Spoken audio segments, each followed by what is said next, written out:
Hey दोस्तों, welcome back to iTutor Educational Channel. Today in this lecture we will discuss the 10th standard science. Actually 10th standard science को अलग अलग 4 categories में divide किया हुआ है. The first one chemistry, second one biology, third one physics and fourth one environmental science.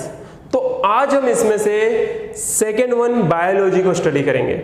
Okay, तो biology की अगर हम डेफिनेशन दें, the branch of the science that deal with living organisms, their existence, their evolution, classification, body behavior, adaptation, their physiology, their anatomy, etc. blah blah blah blah, बहुत सारी things अंदर included है.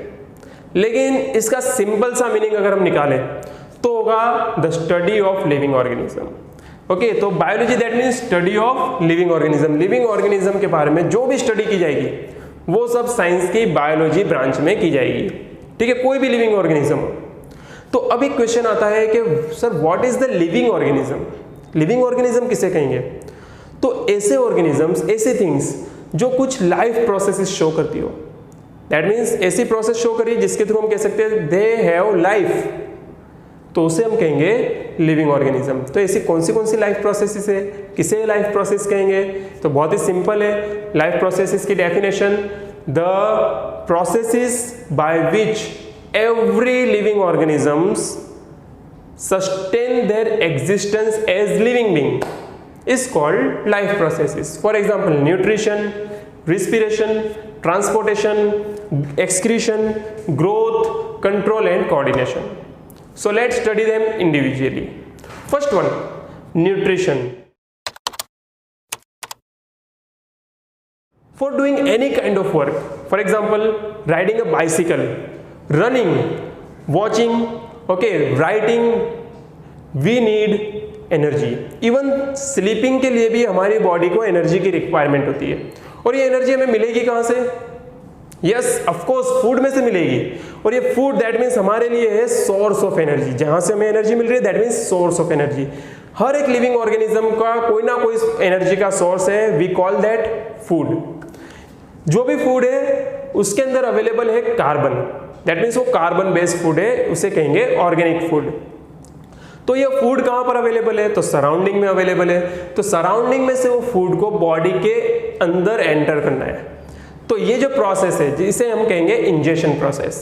अब body वो जो food है उसके components को सेपरेट करेगी, उसे हम कहेंगे डाइजेशन. तो इंजेशन एंड डाइजेशन दोनों का कॉम्बिनेशन है न्यूट्रिशन. बहुत ही सिंपल इसकी डेफिनेशन होगी, the process by which living organism take the food from surrounding to the inside the body is called nutrition. Okay, next process है respiration. जो फूड हमने ईट किया उसे ब्रेक डाउन करने की प्रोसेस. दैट मीन्स उसे सिंपल सब्सटेंस में component में डिवाइड तो किया, लेकिन अब वो जो कंपोनेंट्स है उसको ब्रेक डाउन करना है, उसे तोड़ना है और उसमें से रिलीज करनी है एनर्जी. तो ये जो एनर्जी रिलीज करने की प्रोसेस है दैट्स कॉल्ड रिस्पिरेशन. अलग अलग ऑर्गेनिज्म में अलग अलग टाइप के रिस्पिरेशन पॉसिबल है. नेक्स्ट प्रोसेस है ट्रांसपोर्टेशन. हमारी बॉडी के अंदर कुछ यूजफुल मटेरियल्स होते हैं. For example food materials, for example oxygen gas, for example some biochemical substances. इसके साथ साथ कुछ वेस्ट मटेरियल भी होते हैं. For example urine, for example carbon dioxide. Okay, तो इसे बॉडी के एक सेल से लेकर दूसरे सेल तक ट्रांसफर करना होता है. तो ये ट्रांसफर करने के लिए एक प्रॉपर सिस्टम अवेलेबल है, क्योंकि हम ह्यूमन बीइंग है, हमारी बॉडी लार्ज है. लेकिन कुछ यूनिसेल्युलर ऑर्गेनिज्म में भी ये ट्रांसपोर्टेशन सिस्टम अवेलेबल होती है, क्योंकि वहां पर सिर्फ एक ही सेल अवेलेबल होता है. वो डिफ्यूजन प्रोसेस के थ्रू ट्रांसपोर्टेशन कर देंगे. ठीक है, तो अलग अलग ऑर्गेनिज्म में अलग अलग ट्रांसपोर्टेशन की टेक्निक्स भी अवेलेबल है. ठीक है, नेक्स्ट प्रोसेस है एक्सक्रीशन. एक्सक्रीशन दैट मीन्स हमारी बॉडी में जो वेस्ट मटेरियल है, ओके, उसे ट्रांसपोर्ट करना तो नेसेसरी है, लेकिन ट्रांसपोर्ट करके हमारी बॉडी उसे बॉडी में से थ्रो आउट कर देगी.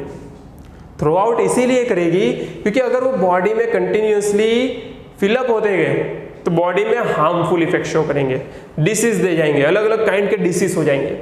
तो हमारी बॉडी उसे बॉडी से रिमूव करेगी। तो ये जो रिमूव करने की प्रोसेस है इसको हम कहेंगे excretion. The removal of wastage from the body is called excretion.